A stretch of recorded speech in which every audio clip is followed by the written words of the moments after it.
வணக்கம் நேயர்களே, இது ஷர்மிளா டாக்கீஸ். நான் உங்கள் டாக்டர் ஷர்மிளா. இன்னைக்கு நம்மளோட சிறப்பு விருந்தினரா இணைஞ்சிருக்கிறாரு பத்திரிகையாளர் திரு புன்னை வளவன் அவர்கள். வணக்கம் தோழர். வணக்கம் மேம். அஹ், குதிரை பேரம் அப்படிங்கிற விமர்சனங்களுக்கு முதலமைச்சர் சட்டமன்றத்துல பேசும்பொழுது, குதிரை பேரம் இல்ல, குதிரை வேகத்துல இந்த ஆட்சி நடக்கும் பாருங்க அப்படின்னு சொன்னாரு. சொன்னி கிட்டத்தட்ட 2 நாளைக்கு மேல ஆயிடுச்சு. இன்னமும் எந்தெந்த துறைக்கு யார் யாரு அமைச்சர் அப்படிங்கிற விஷயத்த இன்னும் வெளிப்படுத்தல அவங்க. இன்னொரு பக்கம் ஆனா அதிகாரிகளுடைய மாற்றம் மட்டும் ரொம்ப சுறுசுறுப்பா நடந்துகிட்டு இருக்கு அப்படிங்கிறதையும் நாம பாக்குறோம்.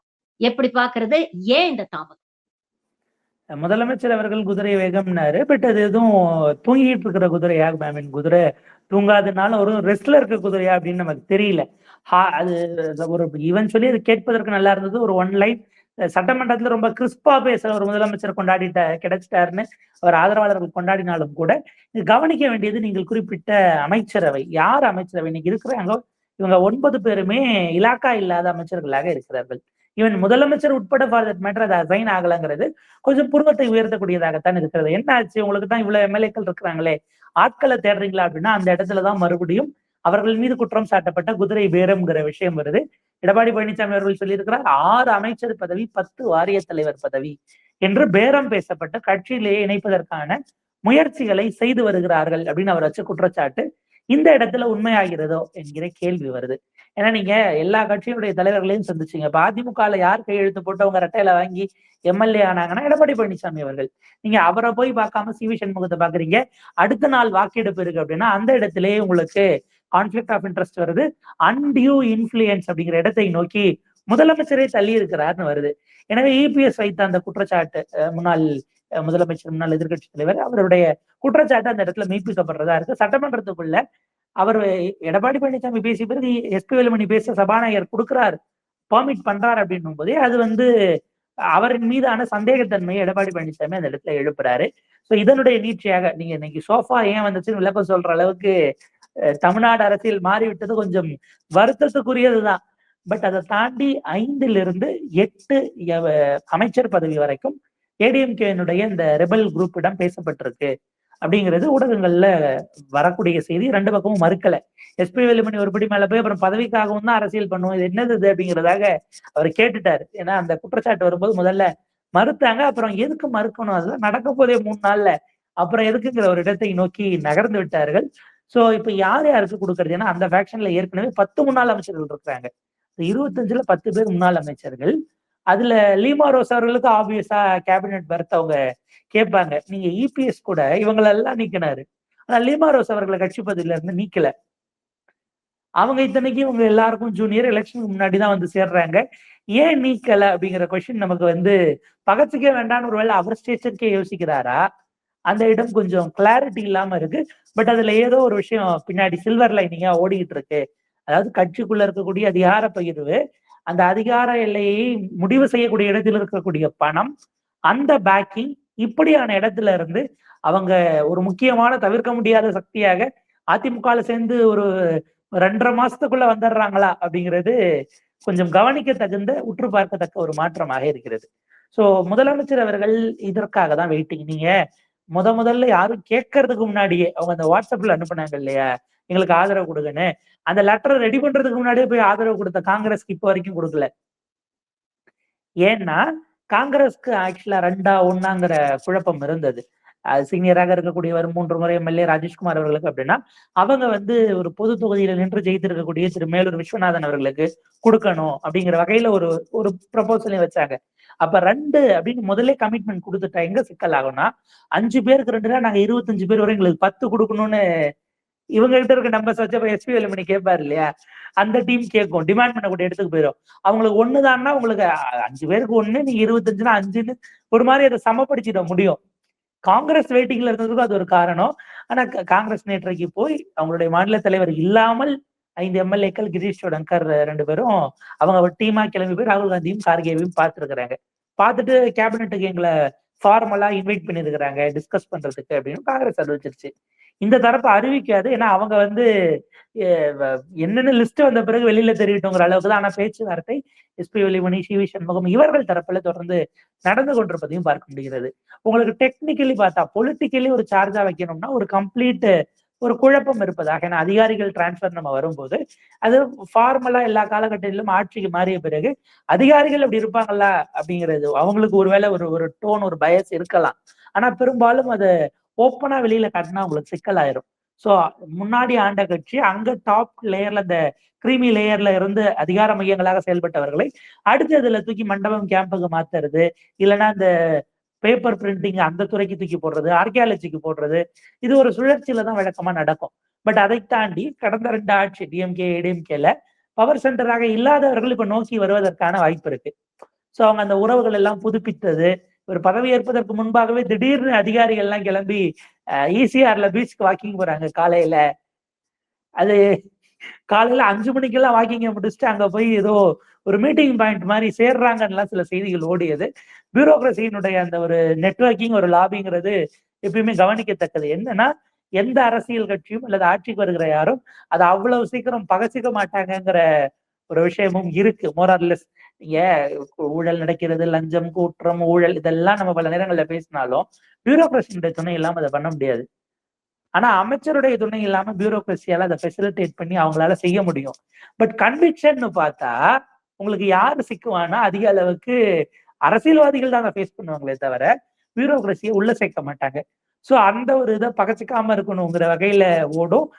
ஒரு ஃபர்ஸ்ட் லேயர் அவங்கள சுத்தி இருக்கக்கூடியவர்களை முதலமைச்சர் முடிவு பண்றாங்க அப்படின்னா பிறகு அவங்களுக்கு உண்டான அந்த ஷஃபிள் பண்ணக்கூடியது அதிகாரிகளுடைய இடத்தை அப்படிங்கிறதுல பார்க்க வேண்டியிருக்கும். அஸ்ராகார் போன்ற ரொம்ப ஒரு கலர்ஃபுல் ஆபீசர், அவருக்கு ஒரு நேம் ஒண்ணு உண்டு. அவருடைய இன்டெகிரிட்டி அப்படிங்கிறது ஒரு காரணமும் கொஸ்டின் ஆனது இல்ல. இன்ஃபேக்ட் கரூர் இன்சிடென்ட்ல ஸ்பெஷல் எஸ்ஐடில வந்து அவர் தானே போட்டிருந்தாங்க இல்லையா?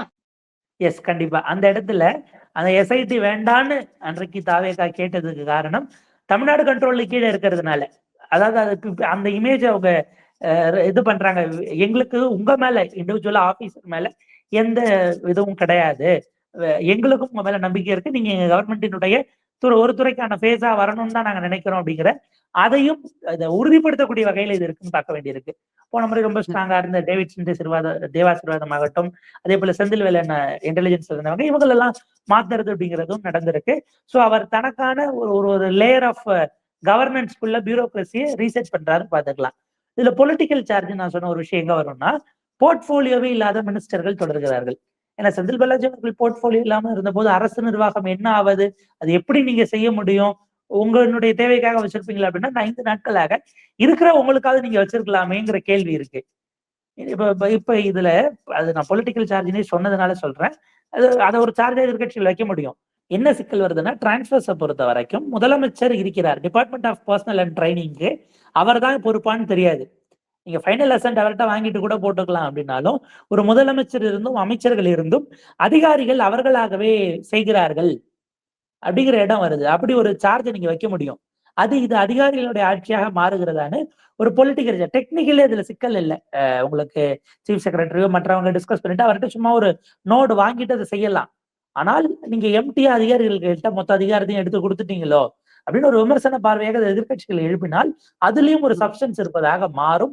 சோ பவர் சென்டர்களாக அதிகாரிகளை செயல்பட விட்டு விட்டீர்கள், ஒரு சார்ஜ் வைக்கணும்னா வைக்கலாம். அதை தவிர்த்திருக்க முடியும் அப்படிங்கறத நம்முடைய இதுல இப்ப நீங்க பார்க்க வேண்டியது என்னன்னா, ஒரு பக்கம் இதே குற்றச்சாட்டு தான் போன திமுக அரசு மீது இருந்தது. அதாவது அதிகாரிகள் கையில ஆட்சி போயிடுச்சு, அதிகாரிகள் எங்களால கண்ட்ரோல் பண்ண முடியலன்னு. கிட்டத்தட்ட அதே மாதிரி ஒரு நிலைமை இப்போ வருதோ அப்படிங்கிற ஒரு கேள்வி நீங்க எழுப்புறீங்க.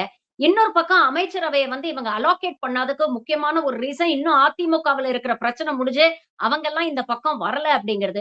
இப்ப இவங்க வருவாங்களா இல்லையா, இவங்க குவாலிஃபைடா இல்லையா அப்படிங்கிற முடிவையே வந்து இபிஎஸ் எடுக்கக்கூடிய ஒரு நிலைமையில தான் இருக்கு. கட்சி பதவியை விட்டு இவங்க நீக்கிட்டாரு. பட் ஆனா இன்னும் ஆளுநர்கிட்ட போய் அதிகாரப்பூர்வமா கட்சி தலைமைக்கு எதிராக இவங்க சட்டமன்றத்துல செயல்பட்டாங்க, அதனால இவங்களை டிஸ்குவாலிஃபை பண்ணணும் அப்படிங்கிற ஒரு கோரிக்கையை இபிஎஸ் வச்சாங்கன்னா இவங்க எல்லாம் எம்எல்ஏவா தொடர முடியுமா அப்படிங்கிற ஒரு கேள்விக்குறியும் இருக்கு. சோ அல்டிமேட்டா த பால் கோஸ் டு த கவர்னர் அப்படிங்கும் பொழுது கவர்னர் பாஜகவுடைய இசைவுக்கு தகுந்த மாதிரிதான் செயல்படுவாரு அப்படிங்கறத கடந்த காலத்துல பார்த்திருக்கோம். அப்ப கவர்னர் என்ன முடிவு பண்றாரு அப்படிங்கறத பொறுத்துதான் இந்த விஷயங்கள் அமையும் அப்படின்னு பாக்குறதா, இல்ல பாஜக என்ன முடிவு பண்ணுறது அப்படிங்கறத பொறுத்துதான் ஃபர்தர் டிராவல் இருக்கும் அப்படின்னு பாக்குறதா? அதுல நீங்க கேட்டதுல நான் அதுல ஃபர்ஸ்ட்ல இருந்து ஒன்னொன்னா பிரேக் பண்றேன். கடந்த முறை பியூரோக்ரசியினுடைய ஆட்சி என்று டிஎம்கே மேல வைக்கப்பட்ட சார்ஜ், நீங்க நேற்றைக்கு முதலமைச்சர் ஒரு ஹை கமிட்டி மீட்டிங் போடுறாரு. நிதித்துறை குறித்து, நிதியினுடைய ஃபினான்ஸ் ஸ்டேட்டோட ஃபினான்ஸ் குறித்து உரையாடல் அப்படிங்கிறாரு. ஒரு ஃபுல் டைம் ஃபினான்ஸ் மினிஸ்டரை போட்டு உட்கார்ந்துருந்தா அது எவ்வளவு பெட்டரா இருந்திருக்கும். நாளைக்கு நீங்க ஒரு ஒயிட் பேப்பர் ரிலீஸ் பண்றேன், நீங்க அதுக்கு ஒரு பொலிட்டிக்கல் ஹெட் இருந்து கோஆர்டினேட் பண்ணணுமா கூடாதா? அவருக்கு ரோல் இருக்குமா இருக்காதா? அப்ப நீங்க அந்த ஒயிட் பேப்பரையே கம்ப்ளீட்டா அதிகாரிகள் தான் செய்யறாங்கனாலும் அது எப்படி இருக்கணும் அப்படிங்கிற ஒரு ஃபைனல் நோட ஒரு பாலிட்டிஷியன், ஒரு துறை மந்திரி கொடுப்பது கரெக்டாக இருக்கும். நீங்க அதை செய்யாம ஒரு டிஸ்கஷன் போடுறீங்க அப்படின்னா இது நீங்க தவிர்த்திருக்க முடியுங்கிறது தான் நம்முடைய பார்வையா இருக்கு. இது ஒன்று. ஏடிஎம்கே சைடுக்கு வந்தீங்க அப்படின்னா ஆக்சுவலா நேற்றைக்கு ஒரு ரெப்ரசன்டேஷன் எடப்பாடி தரப்புல கவர்னர் கிட்ட நேற்று முன்தினமே போயிருக்கு. அவங்க என்ன சொல்றாங்க, இந்த பேரெல்லாம் பார்த்துக்குங்க, இவங்க எதிர்த்து வாக்களித்து இருக்கிறார்கள், இவங்க பதவி பிரமாணம் செய்யணும்னு வந்தா செஞ்சு வைக்காதீங்க அப்படின்னு ஒரு ரெப்ரசன்டேஷனை கொடுத்துட்டு பிறகு சபாநாயகர்கிட்ட வந்து இருந்திருக்கிறாங்க. சபாநாயகர் இதுல முடிவெடுக்காத பட்சத்தில் தான் திரும்ப ஆளுநர்கிட்ட அந்த பால் நகற்றப்படும். ஏன்னா சபாநாயகருடைய டெசிஷன் தான். நீங்க அதுக்கு கோர்ட்டுக்கு போனாலும் கோர்ட் கவர்னர் மாதிரி தான் டைம் லைன் கொடுக்குமே தவிர 1 வாரத்துல முடிங்க, 2 வாரத்துல முடிங்கன்னு. டிஸ்குவாலிஃபை நாங்க பண்றோம்னு பெரும்பாலும் அதை அவங்க எடுக்க ட்ரை பண்ண மாட்டாங்க. அது வந்து கிளாஷ் ஆஃப் பவர்ஸா போயிடுங்கிறதுனால ஒரு சின்ன ஸ்பேஸ் கொடுப்பாங்க. இது அடுத்து வந்தோம்னா நீங்க ஆளுநர்கிட்ட போய் அது ஃபைனல் கால் வருமானு கேட்டீங்க. சபாநாயகருடைய கால் முடிச்சு ஆளுநர்கிட்ட போகணும். நம்ம சபாநாயகரை பேசிட்டு ஆளுநர்கிட்ட வரலாம். சபாநாயகரை பொறுத்தவரை முதலமைச்சரை நேர்ல போய் சந்திச்சிட்டாரு. அப்ப அத வந்து சபாநாயகர் நடுநிலையோட செயல்படுவார் என்கிற அந்த எப்பயுமே லெட்டஸ் அசியூம் அப்படின்னு ஒரு அசம்ஷன் நம்ம தியரி டிரைவ் பண்ணும்போது சட்டமன்றத்துல கூட வேலுமணியை பேச விட்டார்ல அவரு. அவங்க பேசக்கூடாதுன்னு சொன்னபோது கூட சபாநாயகர் அப்படி இருக்கக்கூடாது என்று நம்பப்படுகிறது என்கிற இடத்துல நம்ம வைக்க வேண்டியிருக்கு. அப்ப போயிட்டு வந்து அது கான்ஃபிளிக்ட் ஆஃப் இன்ட்ரெஸ்டா மாறும் இல்லையா? அண்டு இன்ஃபுளுன்ஸ் வந்து கொடுக்குமான ஒரு கேள்வி வருது. இன்னொன்று, முதலமைச்சர் இவரை அமைச்சராக உள்ளே சேர்த்து கொண்ட பிறகு டிஸ்குவாலிஃபை பண்றேங்கிற முடிவை அது வந்து ஒரு அட்டானமஸா இண்டிபெண்டா ஒரு ஸ்பீக்கர் எடுத்துருவாரா? இது வரைக்கும் அப்படி பிரசிடென்ஸ் இல்லைன்னு நான் நினைக்கிறேன். அதை வந்து மரியாதைக்குரிய ஜேசிடி பிரபாகர் அவர்கள் மாண்புமிகு சபாநாயகர் செஞ்சிருவாரா அப்படிங்கிற கொஸ்டினையும் நம்ம வைக்க வேண்டியிருக்கு. அப்ப அவங்களை உள்ள சேர்த்துட்ட பிறகு அதற்கு மாற்றாக ஒரு டெசிஷன் ஆளுங்கட்சி எடுத்ததை தாண்டி போகாத பட்சத்தில் ஒரு குறிப்பிட்ட டைம் கொடுக்கணும், ரீசனபிள் டைம் கொடுத்துட்டு தான் நீங்க கவர்னர் கிட்டையும் கோர்ட்டுக்கும் போக முடியும். கோர்ட்டுக்கு போனா இன்னைய தேதிக்கு இருக்கக்கூடிய எக்ஸிஸ்டிங் பழைய உச்சநீதிமன்ற தீர்ப்புகளை வைத்து எடப்பாடி பழனிசாமி அவர்களுடைய கை ஓங்கும். ஏன்னா அவர் வந்து ஒரு டைமை கொடுங்கனாச்சும் டைமை வாங்கிட்டு வர முடியும். அதுக்கப்புறம் அது டிஸ்குவாலிஃபிகேஷன் நோக்கி போவதற்கான வாய்ப்பு இருக்கு. இல்லைன்னா டெசிஷன் அவர் இல்லைன்னு எடுக்கிறாருன்னா அதுக்கு எதிராக இவங்க கோர்ட்டுக்கு போகலாம். அவர் நேரம் ஓகேவா இருந்தது அப்படின்னா சீக்கிரம் ஜட்ஜ்மெண்ட் ரிசர்வ் ஆகி வந்துடலாம். இல்லைன்னா அப்பாவும் அவர்கள் ஒரு ரீகவுண்டிங் போட்டார் இல்லையா, இப்போ வரைக்கும் வராம இருக்கே. அவர் அதுக்கப்புறம் 5 வருஷம் எம்எல்ஏவா இருந்து சபாநாயகரா இருந்து முடிச்சு அடுத்த தேர்தலும் முடிஞ்சிருச்சு. ஆனா இன்னும் அவர் ஜெயிச்சாரா இல்லையான்னு 2016 சொல்லப்படாமல் வைத்ததை போகவும் போக வாய்ப்பு இருக்கு. ஒண்ணும் இல்ல, சசிகலாமா ஒரு கேஸ் போட்டாங்க, அது என்னவா இருக்கு அப்படிங்கிறது இப்போ வரைக்கும் தெரியாது இல்ல. மேபி உங்க கட்சி ஆரம்பிச்சதுனால அது வந்து அந்த கிளைம் நீர்த்து போயிருந்திருக்கும். ப்ராப்பரா அதை க்ளோஷர் மட்டும் பண்ணணும். ஆனா கேள்வி அந்த இடத்துக்கு ரைஸ் ஆகும். இப்ப ஆளுநருடைய பாயிண்ட் வந்தோம்னா ஆளுநர் இதை எப்படி பார்க்கிறார்? ஏடிஎம்கேவை பொறுத்தவரை இதுவரைக்கும் நடந்த ஜெயலலிதா அம்மையாருடைய மறைவுக்கு பிறகு நடந்த எல்லா குழப்பங்களையும் பாஜக தான் செய்து வைத்திருக்கிறது. செய்த குழப்பத்தில் யார் பாஜக விரும்புகிறதோ அவர்கள் தான் வெற்றி பெற்றிருக்கிறார்கள். நீங்க அதுல ஒவ்வொரு சண்டையாக ஒவ்வொரு பிளவாக எடுத்துட்டு வந்தீங்கன்னா இதுதான் நடந்திருக்கு. இப்ப எனக்கு இந்த ஒட்டுமொத்த விஷயம் ஆர்கெஸ்ட்ரேஷன், ஏடிஎம்கேனுடைய இந்த பிரச்சனை ஆர்கெஸ்ட்ரேஷனே பிஜேபியினுடைய ஹேண்ட் இருக்கோ அப்படிங்கிற ஒரு சந்தேகத்தை நான் எழுப்புறேன். நான் எப்படி வைக்கிறேன் அப்படின்னா, இந்த பிரச்சனையை அவர் வந்து தனியாக அதுக்கு முன்னாடி வரைக்கும் எடப்பாடி கூட்டத்துக்கும் போயிட்டு வந்து வேலுமணி டிஸ்கஷன் போட்டுட்டு இருப்பாரு. நான் டெல்லி செல்கிறார், துணை குடியரசுத் தலைவரை பார்த்து ராஜினாமா கடிதத்தை கொடுக்கிறார், கொடுத்து விட்டு வருகிறார். இதுக்கு நடுவுல வேற யாரும் பவர் காரிடார்ஸ் வந்து அவர் மீட் பண்ணாரா அப்படிங்கிற செய்தி நமக்கு இல்லை. ஆனால் வந்து வெளிப்படையாக அடுத்த நாள் அவர் கூட்டின மீட்டிங்க்கு போகல, தனியா மீட்டிங் போடுறாங்க. அதுக்கு பிறகு ரிசார்ட்டுக்கு கூப்பிட்டு போகக்கூடியது, இந்த விஷயங்கள் எல்லாம் நடக்குது. இது ஒரு பக்கம் இவால்வ் ஆகுது. அப்ப டெல்லி இதை ரசிக்கிறதா? ஏன்னா அவங்களுக்கு 2 பெனிஃபிட் வரும். ஒண்ணு, இன்றைக்கு 3 கட்சிகள் இருக்கு அப்படின்னா நம்ம 4th பிளேஸ்ல தான் போய் பிஜேபியை பொசிஷன் பண்ணணும். தாவேகா, எதிர்கட்சி திமுக, அதுக்கு பிறகு அதிமுக, இதுக்கப்புறம் ஒரு எம்எல்ஏவோட நம்ம போய் சீமான் அவர்களோட சண்டை போடணும் 4th பிளேஸ்க்கு. இதுல ஏடிஎம்கே ஏதோ ஒரு வகையில டெசிமேட் ஆகுது என்று சொன்னால் நான் டைரக்டா கொண்டு போய் 3rd பிளேஸ்ல பொசிஷன் பண்ணிக்கிட்டு டிஎம்கேவை நகர்த்த முடியும். எப்படின்னா நான் சென்ட்ரல் கவர்மெண்டா இருந்து ஆளுங்கட்சிக்கு ஸ்டேட் கவர்மெண்ட்டுக்கு தொல்லை கொடுக்குறேன். இப்ப அண்ணாமலை ஏறத்தாழ லாஸ்ட் ஒரு 2-3 நாளா அவரு ஐ திங்க் அப்ராட் மறுபடியும் போனாரு, தேடி ஆக்டிவ் முடிச்சுட்டு ஆயிருக்காரு வந்துட்டாரான்னு தெரியல. அப்படிங்கறத ஆக்டிவ் பார்க்க முடியுது. ஆயிருக்காரு. எஸ். கரெக்ட்டா இந்த ஒரு ஒரு சனாதன இஷ்யூ ஹைபர்னேஷன் எடுத்துக்கிட்டு மோட்ல இருந்தாரு. 4ஆம் தேதிக்கு அப்புறம் நான் பேசிக்கிறேன் அப்படின்னு சொன்னாரு. இப்ப அப்படின்னாரு. மறுபடியும் ஆக்டிவ் ஆயிருக்காரு. அண்ணாமலையை மீண்டும் பேராசூட் செய்வதற்கான வாய்ப்பு இருக்கிறது. அவங்க அடுத்து ஒரு யங் ஜெனரேஷன்ங்கிற வகையில Vijay, mister Udhayanidhi, mister Annamalai, mister சீமான்னு இத ஃபைன் டியூன் பண்ண முடியுமான்னு பாக்குறாங்க. அதிமுகல அப்படியான இளம் ஃபேஸஸ் இல்லைங்கிறது ஒண்ணு. இன்னொன்னு கட்சி அப்படி நம்ம சுக்கல்லா உடைக்கிறது அப்படிங்கிறது நமக்கான பொசிஷனிங்கா வரும். நீங்க அண்ணாமலை வருவாரு, ஒரு பிரஸ் மீட்ல ஒரு 30 விஷயத்த சொல்லுவாரு. அது உண்மையா போய் நீங்க ஃபேக்ட் செக் பண்றதுக்குள்ள இன்னொரு பிரஸ் மீட் வச்சு 300 விஷயத்த சொல்லிடுவாரு. நீங்க அது உண்மையா இல்லையா கிராஸ் செக் பண்ணி டிஃபெண்ட் பண்றதுக்குள்ள அடுத்த நாள் வேற விஷயத்த பேசிட்டு அவரு அப்படியே டிவியேட் பண்ணி கொண்டு போய் ஒரு ஒரு பாய்லிங் ஸ்டேட்ல அவரால வைக்க முடியும். அதுக்கு அவர் ஹீஸ் கேப்பபிள் தான். நம்ம அதை வந்து any publicity is good publicity for பாலிட்டிஷியன்ஸ்ங்கிற இடத்துல அண்ணாமலையை அடுத்து உள்ள இருக்கிறதுக்கான பிளான் போய் கொண்டிருக்கிறது. இங்க திடீர்னு ஒரு அதுவும் 2 மாடல்ஸ் ஆப்பராண்டி ரொம்ப சிமிலரா இருக்கும் தோழர். அவங்களும் பொய் சொல்ல தயங்க மாட்டாங்க. இவங்களும் பொய் சொல்ல தயங்க மாட்டேங்கிறாங்க. அப்படிப்பட்ட ஒரு அது அரசியல் களம் வந்து உருவாகுமோ அப்படின்னு பார்க்க அதனால ஒரு வேண்டியது. ஒரு கிளாஷ் ஆஃப் டைட்டன்ஸ் அப்படிங்கிற மாதிரியானதாக அது மாறுவதற்கான ஸ்பேஸ் இருக்கு. இதுல அவங்க ஸ்ட்ராட்டஜிக்கலி என்ன யோசிக்கிறாங்கன்னா, நம்ம டிவிக்கே கூட அரசு கூட ஒரு ஃப்ரிக்ஷனை தொடர்ந்து உருவாக்கணும்னா நாளைக்கு ஆன்டி பிஜேபி ஓட்ஸ் டிஎம்கேக்கு கன்சாலிடேட் ஆகாது. ஏன்னா ஏடிஎம்கே டிஸ்மிட் ஆகிற இடத்துல அதை ஸ்கோர் பண்ண வாய்ப்பு இருக்கு. நான் உங்களை நீங்க ரேஸ்ல இல்லைங்க, நாங்க 2 கவர்மெண்ட்ஸும் சண்டை போட்டுக்கிறோம் என்று அதை கான்சியஸா அதை இந்த பைபோலரா மாற்றுவதற்கு வாய்ப்பு இருக்காங்கிற ஒரு காலை ஈவென்ச்சுவலி எடுப்பதற்கு பாஜக தயாராக இருக்கிறது. ஒன்று. இரண்டாவது, நீங்க ஒரு 25 பேர் உடச்சி அவங்க ஆக்சுவலா 32 பிளான் பண்ணாங்க ஆன்டி டிஃபெக்ஷன் லா வரக்கூடாதுன்னு. பட் அது 25ல நின்று போச்சு. இது 25 அங்க போறாங்க அப்படின்னா ஏதோ ஒரு வகையில ஒரு பாயிண்ட்டுக்கு பிறகு காங்கிரசினுடைய 5 பேரை அதுல இருந்து கழட்டி விட முடியுமா, தனித்து விட வைக்க வாய்ப்பு இருக்கிறதா ஒரு லாங்கர் ரன்ல? அவங்க ஆக்சுவலா இந்த அளவுக்கு போகும்னு நினைக்கல. இவங்க 30 பேரை போனா விஜய் அதை மட்டும் அக்செப்ட் பண்ணிக்கிட்டு இப்ப நாளைக்கு பாஜக அடுத்து ஏதாவது சட்டங்களை கொண்டு வர போகிறார்கள். ஏற்கனவே 4 லேபர் கோட்ஸை நோட்டிஃபை பண்ணியிருக்கிறாங்க. அடுத்தடுத்து விஷயங்கள் வரும்போது விசிகே, சிபிஐ, சிபிஎம், ஐயுஎம்எல் இவங்க விஜய் அதை கடுமையா எதிர்க்கணும்னு எதிர்பார்ப்பாங்க. அவர் எதிர்க்கல அப்படின்னும் போது நாங்க போய் திமுக சேர்ந்து போராட்டத்துக்கு போறோம்னு சொல்லிட்டு கிளம்பிடுவாங்க. காங்கிரஸ் தனித்து விடப்படும் ஏதோ ஒரு பாயிண்ட்ல. அப்படி காங்கிரஸை தனித்து விடுறதுங்கிறது 29க்கு பாஜகவுக்கு தேவையாக இருக்கிறது. சோ இது ஒட்டுமொத்தமா ஏடிஎம்கே டெசிமேட் ஆகுதுங்கிறது அந்த இடத்துல தான். இப்பவும் 2 திராவிட கட்சிகள்ல ஒருவருடைய வீழ்ச்சி அல்லது எரோஷன்ல தான் நம்ம வளரணுங்கிறதுல அவங்க கான்சியஸா இருக்கிறாங்க. இப்ப 3 கட்சி ஆயிருச்சு, 4 கட்சியா போயிருச்சுங்கிறதுனால இந்த 2ல வீக்கஸ்ட் விக்கெட் யாரோ அவங்கள எரோட் பண்றதுக்குள்ள அதிமுகவுக்கு உடைவதில் அல்லது இப்படி சுக்கல்லாக நொறுங்குவதில் பாஜகவுக்கு விருப்பம் இருக்கிறது என்கிற புள்ளியை நோக்கி அது நகர்கிறது. சோ அதனாலதான் அவங்க சைலண்டா இருக்காங்க அப்படிங்கிற பார்வை. ஆர் இன் அதர் வேர்ட்ஸ், வேலுமணியுடைய தரப்புக்கு பூரண ஆசீர்வாதம் இருக்கிறதா?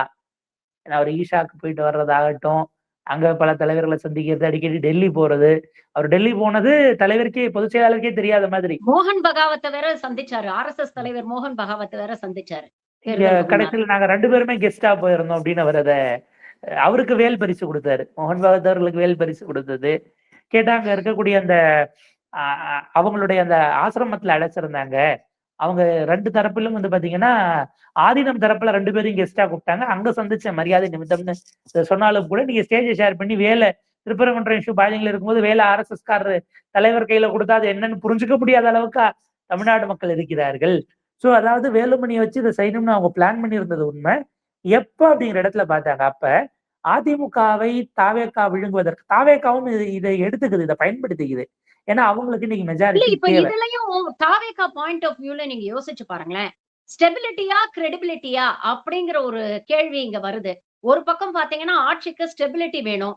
இப்போ ஒரு செங்குத்தா ஒரு 30 எம்எல்ஏக்கள் இங்க இருந்து அங்க போறாங்க அப்படின்னா ஒரு கன்சிடரபிள் மெஜாரிட்டியோட அடுத்த 5 வருஷம் அவங்களால நிம்மதியா ஆட்சி நடத்த முடியும். பெரிய அழுத்தங்கள் வந்து இப்போ திமுக கூட்டணியிலிருந்து வந்த கட்சிகள் வந்து கருத்தியல் ரீதியாக ஐடியாலஜிக்கலா கொடுக்கக்கூடிய அழுத்தங்கள்லாம் அதிமுக வந்து பெருசா கொடுக்காது. சோ விஜய்க்கு ஸ்டெபிலிட்டி பொறுத்த வரைக்கும் அதிமுக கூட்டணியில இருப்பதுதான் அவருக்கு நல்லது. பட் கிரெடிபிலிட்டி அப்படிங்கிற ஒரு ஃபேக்டர் பார்க்கும் பொழுது தேர்தலுக்கு முன்னால இது தீய சக்தி, அது ஊழல் சக்தி அப்படிங்கிற ஒரு விமர்சனம் வச்சாரு. இப்ப அந்த ஊழல் சக்தியை சேர்ந்த எம்எல்ஏக்களை வந்து வச்சு அவங்களுக்கு அமைச்சர் பதவி கொடுத்து நீங்க ஆட்சி அமைக்கிறீங்கன்னா, கடந்த திமுக ஆட்சி மேல இவர் வச்ச குற்றச்சாட்டு என்னன்னா, அதிமுக ஊழல் அமைச்சர்கள் மீது நடவடிக்கை எடுக்கிறேன்னு சொல்லி நீங்க அதை ஆற போட்டீங்களே அப்படிங்கிற ஒரு கேள்வி இருக்கு. இப்ப உங்க அமைச்சரவையில இந்த அமைச்சர்களை நீங்க சேர்த்துக்கிட்டீங்கன்னா, அவங்க மேல ஊழல் நடவடிக்கை ஏற்கனவே கேஸ் ஃபைல்ஸ் இருக்கு. ஆளுநர் தான் ஆற போட்டிருக்கிறாரு அப்படிங்கிற ஒரு குற்றச்சாட்டு திமுக வச்சது. இப்ப அதெல்லாம் நீங்க தூசி தட்டி எடுப்பீங்களா? இல்ல நீங்க இத கடந்து போய் எனக்கு என்னுடைய ஆட்சி தான் முக்கியம். என்னுடைய ஐடியாலஜி முக்கியம் இல்ல. நான் தூய சக்தியா இல்லனாலும் பரவால்ல. ஆனா என்னோட ஸ்டெபிலிட்டி தான் முக்கியமா? அப்படிங்கிற ஒரு கிராஸ் ரோட்ஸ்ல விஜய் நிக்கிற மாரி தோணுதே. இது எப்படி ஹேண்டில் பண்ணுவாங்க?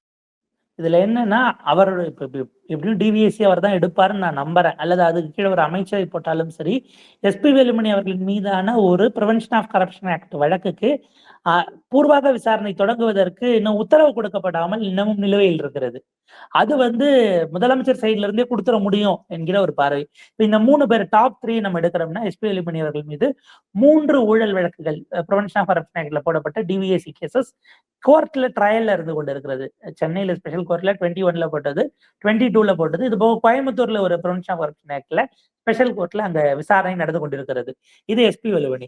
சி விஜயபாஸ்கர் எடுத்தீங்கன்னா 2 இடி கேஸ், 2 டிவிஎஸ்சி கேஸ், ஒரு சிபிஐ கேஸ்ன்னு அவர் மேல ஹெவியா இருக்கு. அந்த குட்கா இஷ்யூ அப்படிங்கிறது அங்க டீல் பண்ணிட்டு இருக்காங்கிறத பார்க்க முடியுது. இவர் சி.வி. சண்முகம் மேல ஒரு பிரைபரி கேஸ் இருக்கு.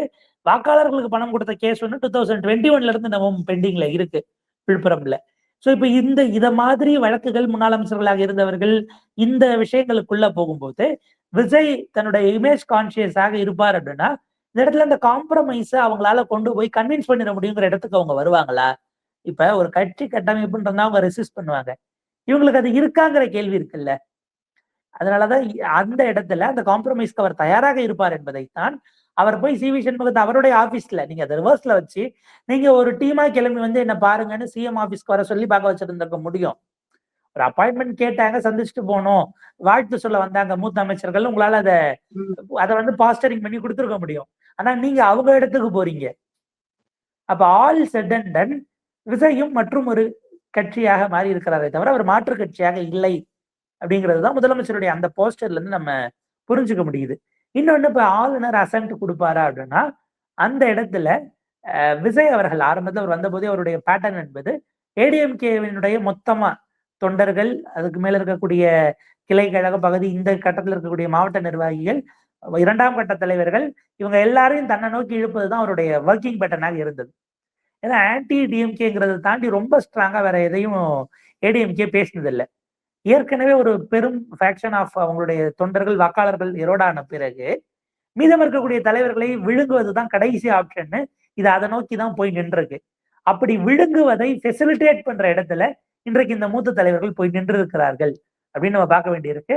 நீங்க அவ்வளவு சார்ஜ் உங்க மேல வைக்க கூடாது அப்படின்னு நினைச்சிருந்தா நீங்க ஒரு பாஸ்டரிங்காச்சும் அவங்க கிட்ட வெளியில இருந்த ஆதரவுன்னு கேட்டிருக்கலாமே. வெளியில இருந்த ஆதரவுன்னு நீங்க சொன்னீங்கன்னா இந்த 25 பேர் ஓட்டு போட்டவங்கல்ல, இப்ப இதுலயே 10 வாரிய தலைவர் நீங்க 6 அமைச்சர்னே வைங்க, மீதி 9 பேருக்கு பதவி இல்லைன்னா அவங்க ஏதோ ஒரு பாயிண்ட்ல அட்லீஸ்ட் எம்எல்ஏ பதவியை காப்பாத்திக்கலாம்னு திரும்ப எடப்பாடி பழனிசாமி கிட்ட போயிட்டாங்கன்னா இந்த 25 எவ்வளவு நாளைக்கு இருக்குங்கிற கேள்வியும் தன்னோட ரைஸ் ஆகுது. அவர் இப்பொழுது ஸ்டெபிலிட்டியா கிரெடிபிலிட்டியாங்கிறதுல நீங்க குறிப்பிட்டதை போல ஸ்டெபிலிட்டியை தான் ஒரு ஆப் பண்ணியிருக்காரு. கிரெடிபிலிட்டி லாங் ரன்ல பாத்துக்கலாம். வேணா அவருக்கு முதலமைச்சருக்கு வேணும் அப்படின்னா இதுக்கு முன்னாடி முன்னாள் சட்டமன்ற உறுப்பினர் வானதி சீனிவாசன் அவர்கள் அவங்க கொடுத்த ஒரு வீடியோ கிளிப்பிங் நைட் வைரல் ஆச்சு. சரி, அவங்க ஊழல் பண்ணாங்க, இதுக்கப்புறம் திருந்தணும்னு நினைக்கிறவங்களுடைய ஆப்ஷன் எல்லாம் எங்க பிஜேபியா இருந்தா நாங்க என்ன பண்றது? வர்றவங்களை வராதீங்கன்னு சொல்ல முடியுமா? அது நல்லா இருக்குமா? என்னமோ பாஜகவுக்கு வந்தாதான் அவங்களால அதுக்கப்புறம் சொன்னாங்க. இதே ஒரு தேசிய ஊடகத்துல இதே விஷயத்த நிர்மலா சீதாராமன் சொன்னாங்க. திருந்தி வரவங்களை நாங்க ஏத்துப்போம் அப்படிங்கிற ஒரு விஷயத்த சொன்னாங்க. அந்த மாதிரி திருந்தியவர்களுக்கு ஒரு வாஷிங் மிஷினை அவங்க ஒரு பனையூர்ல வச்சிருக்காரா என்னன்னு தெரியல, உள்ள போட்டு வெளுப்பதற்கு தயாராக இருப்பதைத்தான் அவர் அறிவித்திருக்கிறார். நம்ம பார்க்கணும். அப்ப இப்ப உங்களுக்கு ஏடிஆரினுடைய ரிப்போர்ட் படி ஏறத்தாழ 41 பேர் உங்களுக்கு கிரிமினல் கேசஸ் இருக்கக்கூடியவர்களாக இருக்கிறார்கள். அதுல நீங்க கொடும் குற்றம் அப்படிங்கிற வகையில பார்த்தாலும் கூட ஒரு ஹேண்ட்ஃபுல் உங்களுக்கு வருது. ஒரு 1.5 டசனாச்சும் அதுல வராங்கன்னும் போது நீங்க இப்ப அது எதுவுமே பேக்ரவுண்ட் செக் பண்ணலையா? வேற கட்சியில இருந்து வந்தா கொடுத்துட்டீங்கன்னா அங்கேயே கிரெடிபிலிட்டி உங்களுக்கு லாஸ் ஆயிருச்சு. அப்ப இதற்கு பிறகு அது எதுக்கு அந்த பாஸ்டரிங்? ஜெயிக்கிற வரைக்கும் நம்ம சொல்லிக்கிட்டு இருந்தோம், முடிஞ்சு போச்சு, ஜெயிச்சாச்சு, வந்தாச்சு. இதுக்கப்புறம் இதுக்கப்புறம் நம்ம பிராண்டிங்க நம்ம வேற விதமா பாத்துக்கலாம்.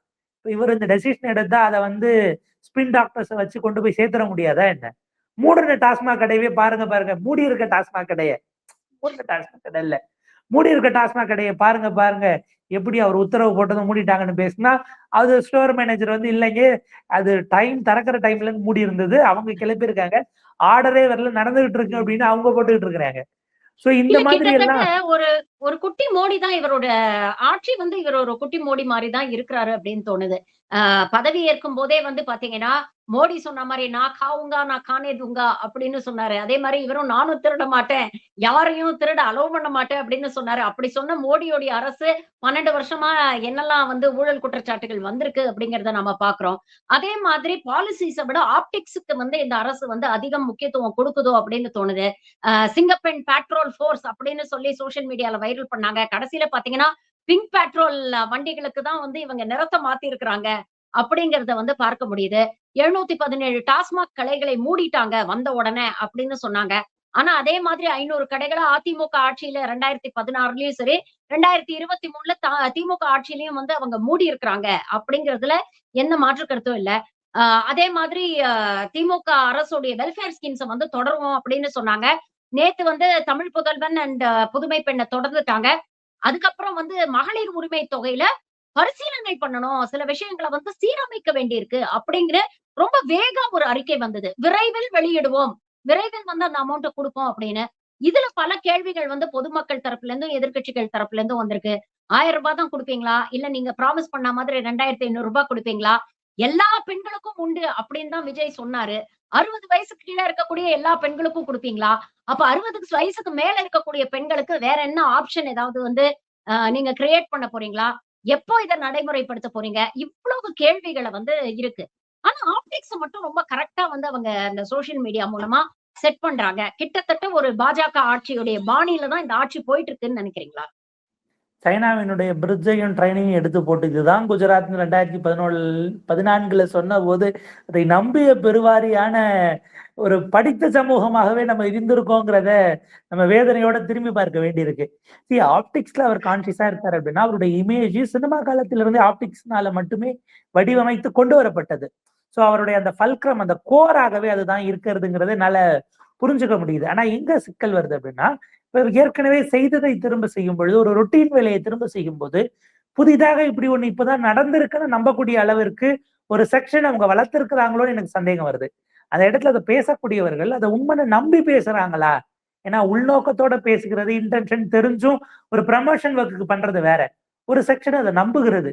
அப்ப மிக கடுமையான உரையாடலை இது நம்பக்கூடிய ஆட்களை வளர்த்தெடுத்திருக்காங்க அப்படின்னா, அங்க போய் நம்ம செய்ய வேண்டிய தேவை இருக்கும்னு இருக்கு. இன்னொன்னு, பல விஷயங்கள் இவங்க ஆட்சிக்கு வருவதற்கு எலெக்ஷனுக்கு முன்பாகவே நடந்த விஷயங்கள் எல்லாம் எடுத்து போட்டு பதவியேற்ற ஒரே நாளில், பதவியேற்ற 2 நாட்களில் போட்டுக்கிட்டு இருக்கிறாங்க. இங்க கைப்பற்றப்பட்ட போதைப் பொருட்களை மொத்தமாக போட்டு அழிப்பதுங்கிறது அது ஒரு எக்ஸசைஸா பண்ணுவாங்க. அதை கொண்டு போய் அதை மொத்தமா அதை டெஸ்ட்ராய் பண்ணக்கூடியது அப்படிங்கிறது, அதுக்கான அந்த எக்யூப்மெண்ட்ஸ் எல்லாம் வாங்கி வச்சிருக்கிறது, இதெல்லாம் ஒவ்வொரு சரகத்திலையும் நடக்கும். பட் அதை எடுத்து கொண்டு போய் இப்போதான் அது நடக்கிறது ரொட்டீன்ல. வீடியோவே எலெக்ஷனுக்கு முன்னாடி வந்த வீடியோவா இருக்கும். ஆமா. இதெல்லாம் 1 எடுத்து போட்டு மாசம் 2 முன்னால நாள் நடந்தத நேத்து நடந்த மாரி போடுறாங்க. நேத்து ஆதவ அர்ஜுனா வேற குண்டர் சட்டத்துல கைது பண்ணுவோம் அப்படின்னு சொல்லியிருக்காரு. இது ஏற்கனவே திமுக காலத்திலேயே அறிவிச்சதுதான். குண்டர் சட்டத்துல வந்து கைது செய்யப்படுவோம்னு. ஏதோ புதுசா நடக்கிற மாரி பழைய விஷயங்களையே வந்து ரீபேக்கேஜிங் பண்றாங்களோ அப்படிங்கிற ஒரு தோற்றம் வருது இல்லையா? இப்ப நேற்றைக்கு அமைச்சர் அகர்வச்சன் அவர்கள் பேசியதில் அவர் பல விஷயங்களை டச் பண்றாரு.